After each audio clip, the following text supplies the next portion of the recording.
Welcome to Alien Love Chronicles, where love defies gravity, fate bends to the impossible, and every story takes you beyond the stars. Tonight, prepare for a journey unlike any other. One of betrayal, survival, and a love that should never have existed. What if the person you were sworn to protect was also the greatest danger? What if your choice could reshape the entire galaxy? From a dark deal in the black markets of space to a battle that will decide the fate of civilizations. This story is filled with unexpected twists, heartbreaking decisions, and an ending you won't see coming. Watch until the very end. The final revelation will leave you breathless. And if you love epic space adventures and forbidden love, help us reach 1,000 subscribers by hitting subscribe and leaving a comment. Your support fuels new stories, new worlds, and even greater adventures. Let's begin. Thanatos 7 drifted in the void like a rotting carcass, its massive metal shell pockmarked from centuries of neglect. Once a hub of commerce and civilization, it had long since fallen into decay, swallowed by the underworld of the galaxy. Out here, in this lawless stretch of space, the station was both a refuge and a prison. A place where fugitives, criminals, and lost souls converged, circling each other like scavengers around a dying star. Inside, the corridors pulsed with a dim, sickly glow, the neon signs overhead flickering erratically. Their colors bled into the rusted walls, casting ghostly patterns across the faces of those who wandered the station's depths. The air was thick with the stench of burning plasma coils, stale alcohol, and sweat, the unmistakable scent of desperation. This was not a place for the weak. Ronan Vale moved through the filth and shadow, his steps precise, controlled. He had walked through places like this before, once as a soldier, now as something else. A man without rank, without allegiance, without purpose. Once, he had been Captain Vale of the Galactic Fleet, a name spoken with respect, even admiration. But that was before the betrayal. Before he had seen what the fleet truly was. Before he had walked away from everything. Now, he was just Ronan. A ghost, drifting through a galaxy that had no place for men like him. He didn't care about honor anymore. He didn't fight for justice. He just wanted to survive. And tonight, survival had brought him here, to the underbelly of Thanatos 7, where shadows moved with whispered deals and lives were traded like currency. The black market beneath the station was a labyrinth of dimly lit stalls, the air buzzing with the sound of muffled voices and electronic interference. Traders peddled their stolen wares, weapon mods, cybernetic implants, rare alien artifacts, while others dealt in things far worse. Mercenaries, bounty hunters, slavers. Ronan ignored them all, pushing deeper into the chaos. His destination was a secluded booth at the very back, draped in black silk, guarded by two heavily armed men. Behind the curtain was a space unlike the rest of the market, cooler, quieter, the air laced with the scent of exotic incense. And there, reclining at a metal table, Zyros waited for him. The Vishari arms dealer was as unsettling as ever, his sleek obsidian skin glistening in the dim light, his three reflective eyes tracking Ronan's every move. His long fingers drummed idly against the table, the sharp tips of his nails clicking against the metal in a slow, deliberate rhythm.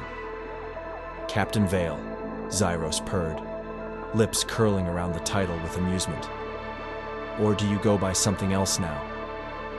Just Ronan, he answered, stepping forward. Zyros smirked, his amusement deepening. Ah, how the mighty have fallen. Ronan didn't rise to the bait. He hadn't come for games. You have what I asked for?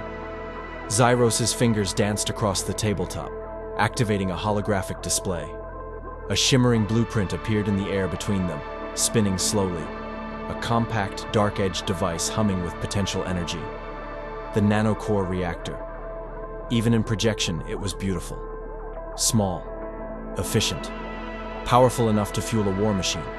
It was the kind of technology the fleet would kill to keep secret. And yet here it was, resting in the hands of a black market dealer. Ronan needed it. With a reactor like this, he could disappear for good. Beyond fleet-controlled space, beyond their reach, beyond their rules. This, Zyros mused, tapping the display, is not an easy thing to come by. It could power an entire fleet, and yet, you only need one. His head tilted, his three eyes watching Ronan with curiosity. Tell me, what are you running from? Ronan's jaw tightened. Not your business. Zyros sighed dramatically. No one appreciates conversation anymore. The numbers on the screen changed. The price appeared, bold, glowing red. It was an insult. Ronan didn't react, but inside, his gut twisted. It was more than double the agreed amount. You're trying to rob me, he said coldly. Zyros chuckled. Oh, Ronan? Do I look like a thief? You look like a Vishari, Ronan replied dryly. Same thing. Zyros' smirk widened. Supply and demand, my friend. You demand. I supply. Ronan's hands curled into fists at his sides. He had credits, but not that many. Zyros, as always, knew exactly what he was doing. Perhaps, the arms dealer continued, his voice turning silky smooth. We can find another arrangement. Ronan exhaled sharply. I don't do favors. Favors? Zyros scoffed, shaking his head. No, of course not. I would never insult you like that. He pressed a button beneath the table. A low hiss filled the room as a hidden door slid open. Ronan turned toward the sound, instinctively tensing, his fingers twitching toward the pistol at his hip. A figure stepped forward from the darkness beyond. For a moment, she was just a shadow, barely more than an outline against the dim neon glow. Then she moved into the light, and Ronan felt something twist in his chest. She was tall, poised, her presence somehow both commanding and unassuming at once. Her hair was long, dark, and shimmered with a violet hue at the edges, cascading over her shoulders in soft waves. Her skin, pale blue with a faint silver undertone, seemed to absorb the light around her, making her look almost otherworldly. But it was her eyes that held him still. Gold. Deep, molten gold. Not the dull stare of someone broken. Not the empty gaze of a prisoner. Number. She was watching him just as closely as he was watching her. Zyros' voice cut through the silence, smug and knowing. Meet Seraphina, he purred. The last of her kind. Ronan didn't move, didn't speak. Somewhere deep in his gut, a warning bell was ringing. This was a mistake. He should have walked away. But the door had already opened, and fate had just changed the game. Ronan's pulse remained steady, but his instincts screamed that something was wrong. Seraphina stood in the dim light, surrounded by Zyros' guards, her iridescent blue skin shimmering with an unearthly glow. The neon lights from above cast fleeting shadows over the contours of her face, emphasizing her sharp, regal features, high cheekbones, a determined jaw, and lips that held no trace of fear. She was unnatural, not in the way alien species often were, but in a way that defied expectation. She should have looked defeated, vulnerable, yet she stood tall, her golden eyes locking onto his like a weapon honed to precision. Ronan had seen captives before, broken, beaten, desperate for escape. Seraphina was none of those things. She was waiting. That realization sent a slow chill down his spine. Zyros, still lounging in his chair with snake-like satisfaction, studied Ronan's expression. He gestured lazily toward Seraphina with one long, clawed finger. She's a rare thing, isn't she? His voice was soaked in amusement, as if he were dangling a prize just out of reach. A true Celestian. Pureblood. The last of her kind. He sighed, feigning sympathy. The galaxy thought they were extinct, wiped from existence decades ago. Yet, here she stands. His three reflective eyes gleamed in the dim light. Quite the miracle, wouldn't you say? Ronan's gaze flickered to Seraphina again, searching for any sign of weakness, hesitation, or submission. There was none. Her golden stare held his, unblinking. The moment stretched too long, the air charged with something unspoken, unreadable. Zyros smirked at the tension. She would easily fetch 100,000 credits in the right circles. Perhaps more. He drummed his fingers on the table. But for you, Captain Vale, I'm feeling particularly generous. The price flickered onto the holo display. 20,000 credits, bundled neatly with the nanocore reactor. A package deal. Ronan's jaw tightened. He had spent years maneuvering through the worst parts of the galaxy, navigating the moral decay of men like Zyros. And he knew exactly what the Vishari was doing. It was a test, to see if he could be tempted, compromised, to see if he was just another mercenary with a price. He kept his voice steady, cold. I don't buy people. Zyros chuckled as if Ronan's response delighted him. Oh, come now. Such nobility. From a man who deals in death for credits? Ronan didn't blink. Zyros sighed theatrically.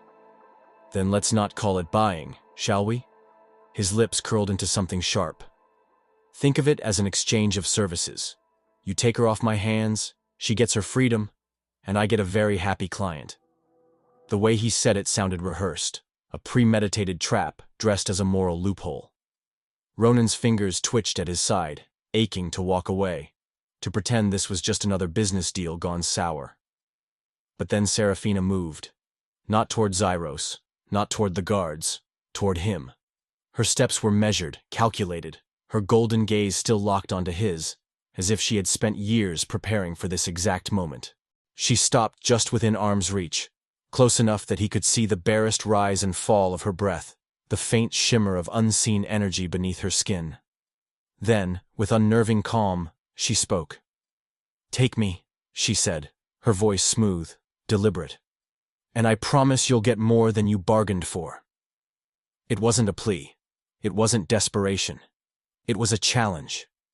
The room seemed to tilt, the weight of the moment pressing down like a gravitational shift. Ronan should have walked away. Every instinct he had, every lesson burned into him from years of war, betrayal, and survival, screamed at him to leave. But he didn't. Because something in Seraphina's gaze, her tone, her presence whispered a different warning, that if he left now, if he turned his back on this moment, it would haunt him forever. Zyros leaned back, exhaling contentedly. Well, Captain? Ronan didn't answer. Not yet. His mind raced, dissecting every possible angle, searching for the hidden dagger in this deal. Then, in the distance, something changed. A single, high-pitched tone. Sharp, cutting through the low murmur of the market outside. A station-wide alarm. Ronan froze, every muscle going rigid. A heartbeat later, the sirens erupted in full force, blaring red warning lights washing over the room, turning shadows into jagged, distorted figures. Outside, voices shouted in panic, traders scrambling, weapons being drawn. Zyros snapped his attention toward his guards. Find out what that is. Seraphina's voice cut through the chaos. They found me. She hadn't moved, hadn't flinched, but something in her posture had shifted. Her entire being coiled like a storm waiting to break. Ronan barely registered the way Zyros's expression darkened, how the Vishari's fingers twitched toward the concealed blade at his belt. Because in that moment, he knew. Seraphina wasn't just some lost Celestian. She had been hiding, and someone powerful enough to track her all the way here, had just found her. Everything else fell into place. The way she stood too confidently for someone enslaved. The calm in her voice, the steel in her eyes. She had let herself be captured. But why? There was no time for answers. The air shuddered with the heavy vibrations of docking clamps locking into place, a telltale sign that a foreign vessel was forcibly boarding the station. Zyros's 3 eyes darted back toward Ronan, his usual composure fracturing for the first time. This is your problem now, Vale. Ronan had half a second to decide. He could leave her here, let whatever forces were coming deal with this mess. Or... Seraphina turned her head slightly, her golden eyes finally breaking from his, not to plead, not to beg, but as if she already knew his answer. Ronan swore under his breath. Then he grabbed her wrist, and ran. He let out a low, hesitant whimper. And then, Luna howled. It was a sound so raw, so full of pain, that the shelter fell silent. The volunteers, the staff, the other dogs, everyone stopped. Her cry pierced through the air, stretched into the walls, dug into the bones of everyone who heard it. It was the sound of a soul being ripped apart. Rex's body went rigid. He turned fully, lunging against the leash, his entire body pulling toward Luna. His jaws parted as if he wanted to bark, wanted to tell her something, but no words came. Only another small, broken whine. The door opened. A gust of cold wind blew in. And just like that, Rex was gone. The door shut behind him. Luna froze. Her breathing was shallow, her body stiff, as if she was trying to process what had just happened. And then, as if the reality of it all finally struck her, she did something no one had ever seen her do before. She collapsed. Her legs buckled, her body sinking against the kennel floor, and she let out one final heartbreaking cry, a sound that echoed through the entire building. Sarah squeezed her eyes shut. She couldn't take this. She knew Rex and Luna had been abandoned before, but they had never been truly alone, until now. And Sarah couldn't help but wonder, how do you explain to a dog that the one thing they love most is never coming back? She had no answer, because some pain, some losses, had no explanation. The shelter had never been so quiet. Since the day Rex was taken away, it was as if the very air inside Hope Haven Shelter had changed. The once lively, tail-wagging, ever-watchful Luna had become a shadow of herself. At first, Sarah thought she was just grieving. Dogs feel loss deeply, but they usually adjust. They find comfort in routine, in kind hands, in familiar voices. But Luna wasn't adjusting. She wasn't moving. She wasn't eating. She wasn't drinking. She barely even lifted her head. Sarah spent hours sitting outside Luna's kennel, trying to coax her with soft whispers, with treats, with gentle strokes along her fur. But Luna barely reacted. Her golden eyes, once so bright, had dulled to something vacant, as if she was slowly fading from the world. The other dogs in the shelter seemed to sense it too. Normally, barking and playful growls filled the air, but now, they were quieter, as if mourning alongside her. Sarah had seen dogs grieve before, but never like this. She watched in agony as the days passed, as Luna's body grew thinner, her ribs more pronounced, her breathing weaker. And then, on the 5th day after Rex had gone, it happened. Luna collapsed. It was during the evening feeding rounds. Sarah had been making her way down the kennels, bowl in hand, pausing when she reached Luna's enclosure. As usual, Luna didn't move. She lay curled up in the corner, her nose buried in the thin blanket, barely acknowledging Sarah's presence. "Come on, sweetheart," Sarah murmured, sliding the food bowl closer to her. "You need to eat." "Nothing." Sarah sighed, her heart heavy.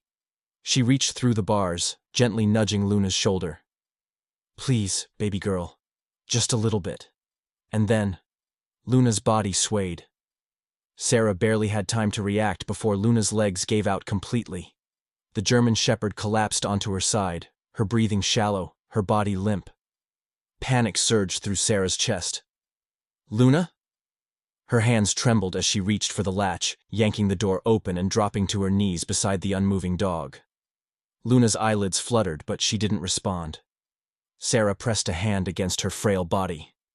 She was burning up. A fever. A dangerously high fever. "Oh God. Help!" Sarah shouted, her voice cracking as she turned toward the other staff members. "We need a vet, now!" The drive to the vet clinic felt endless. Luna lay motionless in the back seat of Sarah's car, wrapped in a blanket, her breathing uneven. Sarah kept glancing in the rearview mirror, her hands gripping the wheel so tightly her knuckles turned white. "Just hold on, sweet girl," she whispered, her throat tight. "Hold on a little longer." When they arrived at the Hope Springs Veterinary Clinic, the staff rushed to help. Dr. Whitmore, the head veterinarian, knelt beside Luna, checking her pulse, pressing gentle fingers against her abdomen, lifting her eyelids to examine her response. His face darkened. "She's severely dehydrated," he said, motioning for a vet tech to bring an IV drip. "Malnourished, weak, and this fever. It's dangerous." Sarah's stomach twisted. Dr. Whitmore turned to her, his expression grave. "If she doesn't eat or drink soon, her organs will start shutting down." Sarah swallowed hard. "Can you save her?" The vet sighed, rubbing his forehead. "We'll do everything we can. But Sarah, it's not just physical. This dog is dying of heartbreak." The words hit Sarah like a punch to the gut. Dying. Of heartbreak. She already knew it. She had felt it in her bones, had seen it in Luna's lifeless eyes. But hearing it spoken out loud made it all too real. The Revenant drifted through the silent void of space, its engines humming at a low frequency as it glided past the shattered remains of a derelict battleship. A remnant of a war that had long since been forgotten. The only light came from the distant glow of a dying star, casting flickering shadows across the cockpit's interior. Ronan sat in the pilot's chair, staring at the navigation screen, but his mind was elsewhere. He had been in countless battles. He had fought for the galactic fleet, executed classified missions, and survived more close calls than he cared to count. But nothing had prepared him for this. Seraphina, the last heir of the Celestian Empire, sat across from him, silent and unmoving. The golden glow in her eyes had faded slightly, exhaustion settling over her like a heavy cloak. She had revealed who she was, but Ronan knew there was more. More to the story, more to the danger they were in. Finally, he spoke.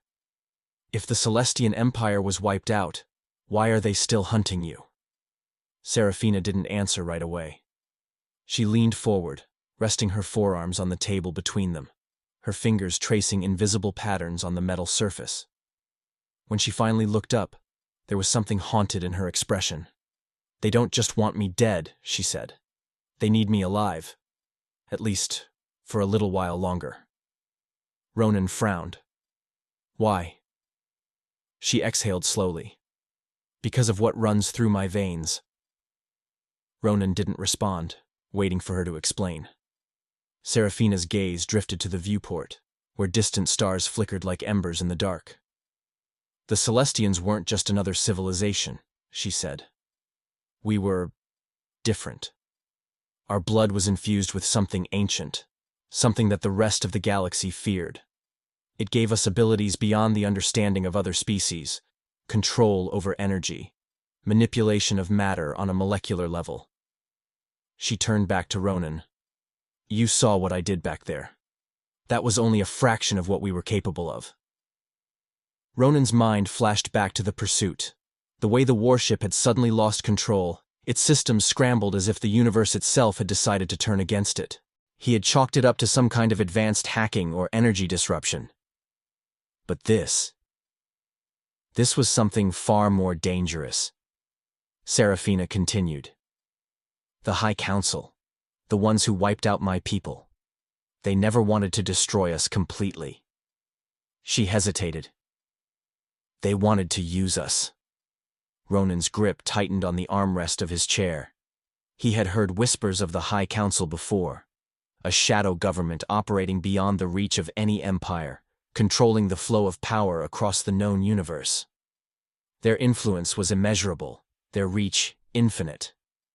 They were the unseen architects of war and peace, shaping history to suit their interests. "What do they want from you?" he asked. Seraphina's voice was barely above a whisper. "They need my blood." The words hung between them, heavy and unyielding. Ronan's chest tightened. He had been prepared for 100 different answers, but not this. "They're building something," she said. "Or, more accurately, they're trying to reactivate something." She reached into the folds of her clothing and pulled out a small crystalline shard, its surface pulsing with a soft internal light. "This is a fragment of the Celestian Codex," she said. "One of the last pieces of knowledge my people left behind before we were eradicated." She placed it on the table between them, the light reflecting in her golden eyes. "It describes a weapon. One that was built long before my people ever set foot in this galaxy. Ronan leaned forward, his pulse quickening. What kind of weapon? Seraphina's lips parted slightly, as if she wasn't sure she wanted to say it out loud, but there was no turning back now. A planetary eraser. Ronan's breath hitched. She didn't have to explain further. He had heard the rumors, stories of an ancient device, a weapon so powerful that it could wipe entire civilizations from existence in the blink of an eye. A relic of a forgotten war, buried deep in the ruins of time, waiting for the right hands to awaken it. He had always assumed it was a myth, a ghost story told in dark corners of the galaxy. But Seraphina wasn't telling him a story. She was telling him the truth. The High Council has been searching for this weapon for decades, she said. But there's one problem. Ronan didn't ask. He already knew. They can't activate it without Celestian blood, he said. Seraphina nodded. More specifically, royal blood. My blood. Ronan ran a hand down his face. This was bigger than anything he had ever been caught up in. He wasn't just harboring a fugitive. He was holding the key to the fate of the entire galaxy. And if the High Council got to her first... Ronan exhaled, forcing himself to focus. Do they have the weapon? Seraphina hesitated. Not yet, but they're close. If they capture me, it won't matter. They'll use my blood to unlock it. Ronan's mind raced. He had two options. Option 1. He could hand her over, walk away, pretend this wasn't his fight. Option 2. He could help her. But that meant going up against the most powerful organization in the galaxy. He sat back, staring at her. What's your plan? Seraphina studied him for a moment before answering. I need to get to the last Celestian outpost. If there's any chance of stopping them, it'll be there. Ronan exhaled sharply. That's in dead space, he muttered. She nodded. That's why they haven't found it yet. He didn't like this. Every part of his mercenary instincts told him to cut and run. But he also knew something else. If the High Council activated that weapon, nothing would stop them. They wouldn't just use it to maintain control. They would use it to reshape the galaxy itself, wiping out anyone who opposed them. Ronan had spent years trying to stay out of the war, to keep himself from being dragged back into something bigger than himself. But this wasn't just about a job. This wasn't even about saving one woman.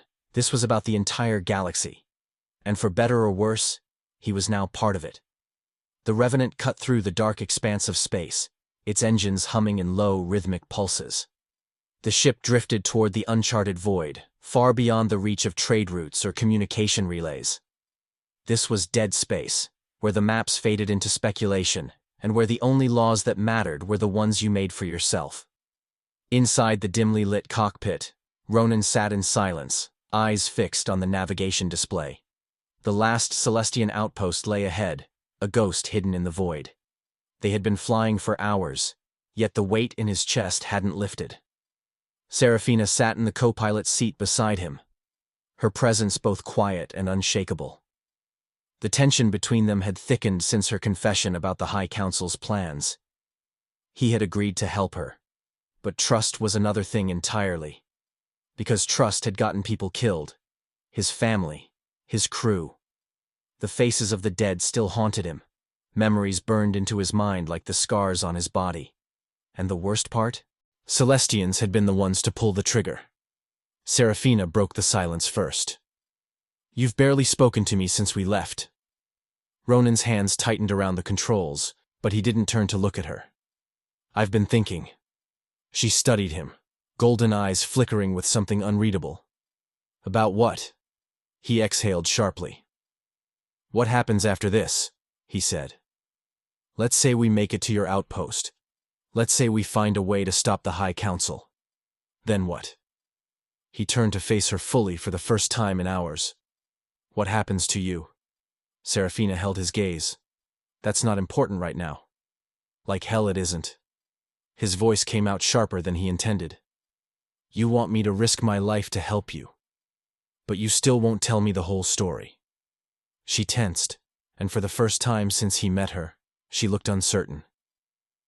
I told you everything that matters. No, he said coldly. You told me what you thought I needed to hear. Her fingers curled into her lap, and for a moment, neither of them spoke. Then, almost too quietly, she said, Your people weren't the only ones who lost everything. Ronan's jaw tightened. He turned back to the controls, but her words dug into him like blades. Because she was right. But knowing that didn't make it easier to forget what had been taken from him. The tension lingered between them until the ship's proximity alert flickered to life. A warning flashed across the screen. Something was tracking them. Ronan straightened immediately, fingers moving over the controls in precise motions. The ship's scanners pinged rapidly, struggling to lock onto whatever was out there. Then, impact. The Revenant lurched violently, metal groaning as the entire ship was thrown off course. The alarms shrieked as electrical sparks danced across the control panels. Ronan's pulse spiked. What the hell was that? Seraphina's hands flew to the navigation systems, her golden eyes scanning the readouts. A magnetic pulse. Someone just disabled our primary thrusters. Ronan swore under his breath. Whoever was out there wasn't firing to destroy them. They were trying to board. Before he could react, another blast hit. The ship spun, the artificial gravity flickering out for a second before stabilizing again. Seraphina sucked in a sharp breath. Ronan turned in time to see her collapse against the console, her hand pressing against her side. Blood. Deep crimson bloomed across her suit, stark against her blue skin. He hadn't even seen the hit land. Ronan caught her before she fell completely, lowering her onto the floor of the cockpit. She winced, her breathing unsteady, but her fingers dug into his sleeve. Her grip was strong. Don't stop, she said through clenched teeth. Ronan glanced at the nav screen. The ship was drifting. The enemy vessel would reach them within minutes. He had a choice. Leave her behind. Save himself. Or trust her. His hands hovered over the flight controls, his entire body tense. For years, his survival had been his only priority. He had lost too much. He had buried too many names. And now, this woman, this Celestian, was asking him to risk it all again. The ship trembled under another impact. Time was running out. He cursed under his breath, his decision made. Ronan grabbed a medkit from beneath the control panel, ripping open a sterilized bandage. Hold still, he muttered. Seraphina exhaled sharply as he pressed it against the wound, his hands steady despite the chaos. Her eyes locked onto his, and for a second, the galaxy outside didn't exist. Then she smiled, just barely. You didn't leave. Ronan exhaled, shaking his head. Yeah, he muttered. I'm starting to regret that. She chuckled, but the sound was weak. Outside, the enemy ship was closing in. The odds were stacked against them. But for the first time since this all began, Ronan wasn't thinking about survival. He was thinking about her. The Revenant drifted through the silence of deep space, the flickering glow of distant stars casting faint light into the cockpit. The battle had left scars on the ship, burnt hull plating, damaged thrusters, and a failing energy core that pulsed with dim, unstable light. But for now, they were alive. Ronan sat at the controls, his muscles tense, his mind racing. The enemy ship had retreated, at least for the moment, but he wasn't naive enough to believe they were safe. Not yet. Seraphina sat across from him, her posture stiff, exhaustion carved into every line of her face. The bandage on her side was stained dark, but she refused to rest. She had barely spoken since the fight. Ronan exhaled. We need a place to regroup. That wound... I'm fine, she interrupted. Her golden eyes flickered toward the nav screen. We're close to the outpost. If we don't reach it now, we may never get the chance. Ronan didn't argue. She was right. They had spent too long running. It was time for answers. With a few keystrokes, he set their course. The Revenant's engines groaned in protest, but they complied, carrying them deeper into the void. Then the distress beacon flickered to life. A signal, faint but clear, radiating from the outpost coordinates. A call for help. Seraphina's face went pale. That's an old Celestian frequency. Ronan's grip tightened on the controls. You recognize it? She swallowed. Yes. Something in her tone sent a ripple of unease through him. Who sent it? He asked. Seraphina hesitated. I don't know. But Ronan knew a lie when he heard one. The Revenant breached the outer ring of the hidden Celestian outpost, emerging into the shattered remains of a once magnificent city. Towering structures, their crystalline exteriors cracked and crumbling, floated through the abyss, remnants of a civilization long erased. At its center, a single structure still stood intact, a palace of obsidian and silver, untouched by time. A place that should not have survived. The distress beacon pulsed from within. Ronan landed the ship near the entrance, his senses on high alert. Something about this felt wrong. Seraphina stood at his side, her hands clenched at her sides. Her entire body was tense, like she was walking towards something she had spent her whole life running from. They entered the palace cautiously, moving through its shadowed halls. The air was thick with stillness, as if the place had been frozen in time. Then, a voice. You came. Ronan turned sharply, his blaster raised. At the far end of the room, a woman stepped from the darkness, her figure illuminated by the dim, flickering lights. She was Celestian, like Seraphina, but older. Her violet hair, streaked with silver, cascaded over her shoulders. Her skin bore the same soft blue shimmer, her golden eyes reflecting centuries of secrets. Seraphina's breath hitched. Mother? Ronan's stomach dropped. The woman, Seraphina's mother, smiled, but there was pain in it. It's been a long time, my child.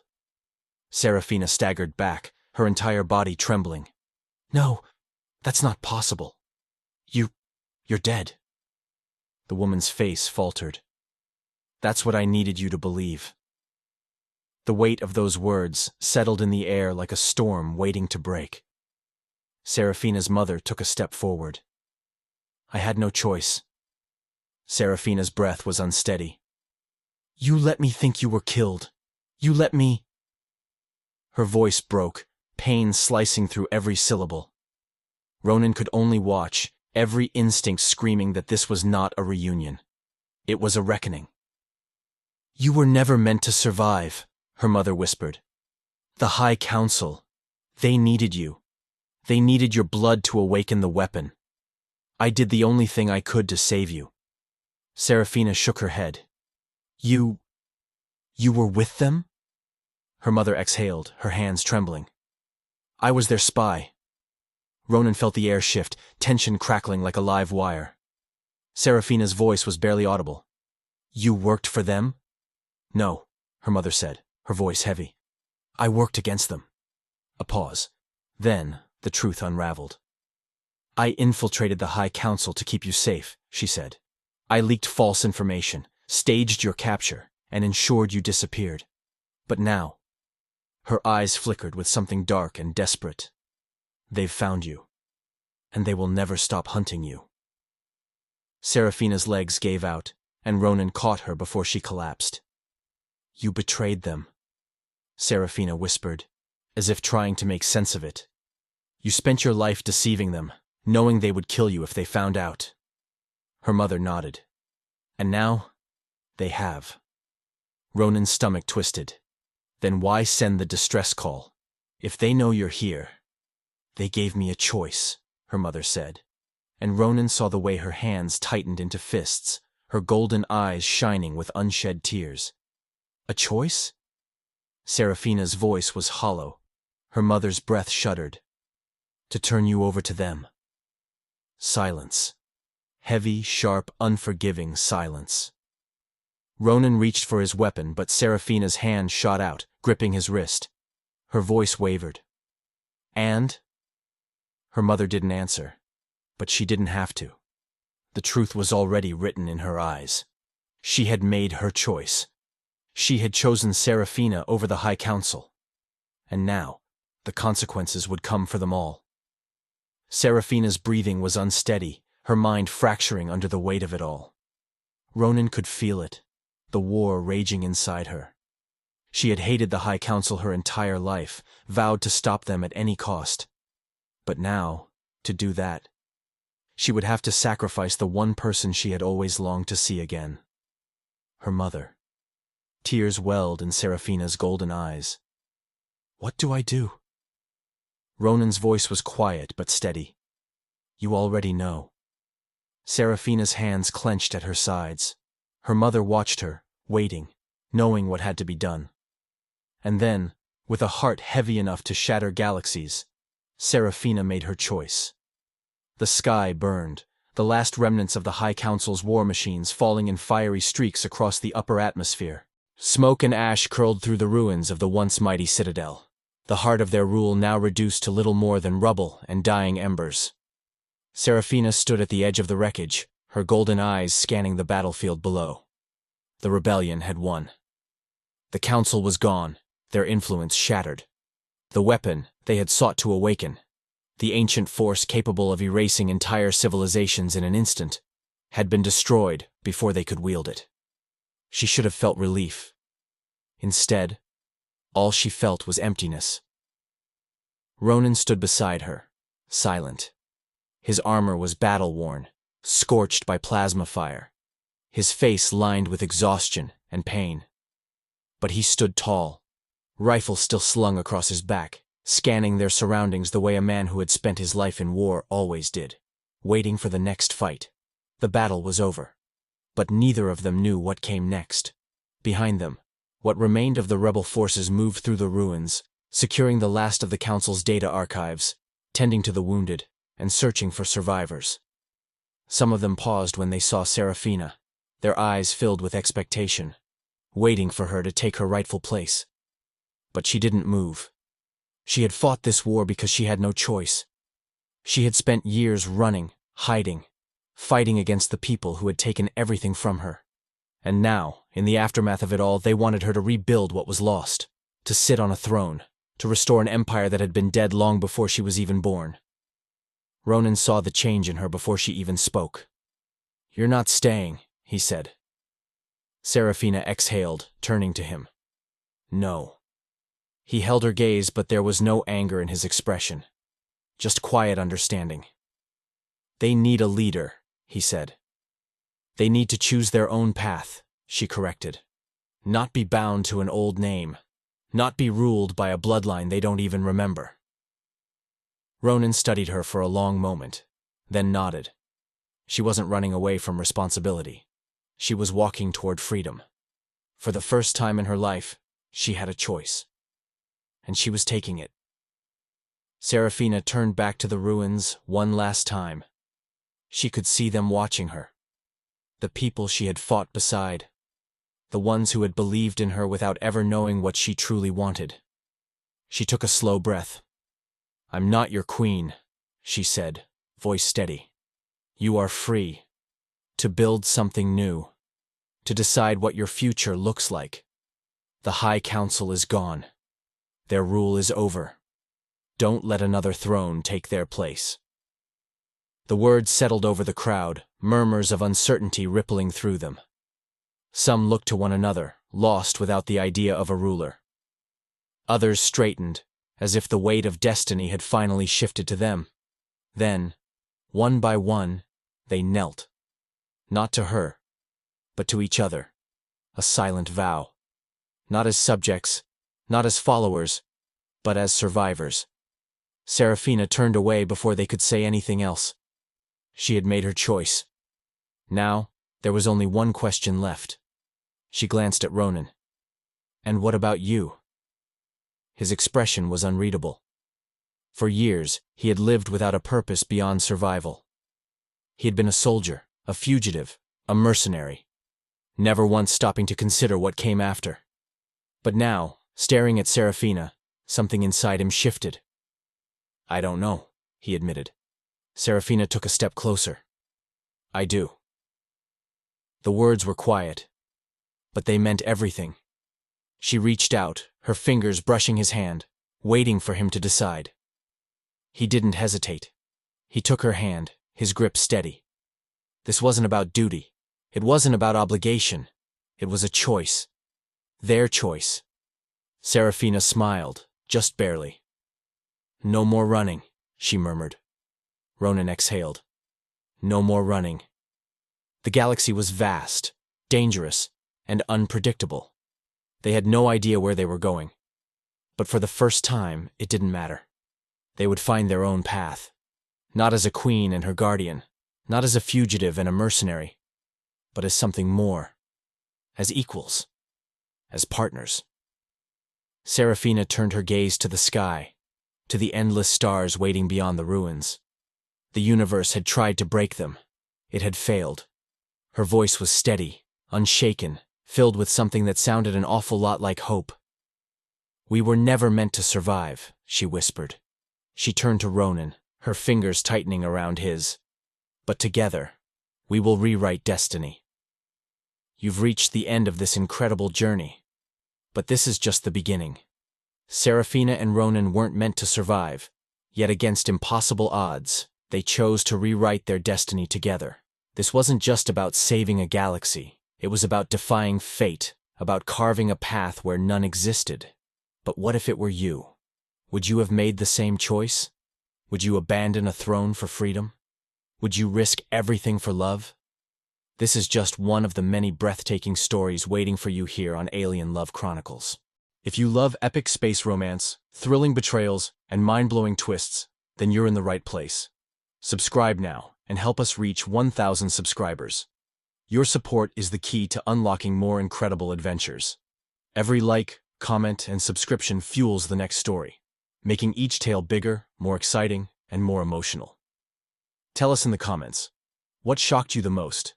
Which part made your heart race? What do you want to see next? Remember, the best stories aren't just watched, they're felt.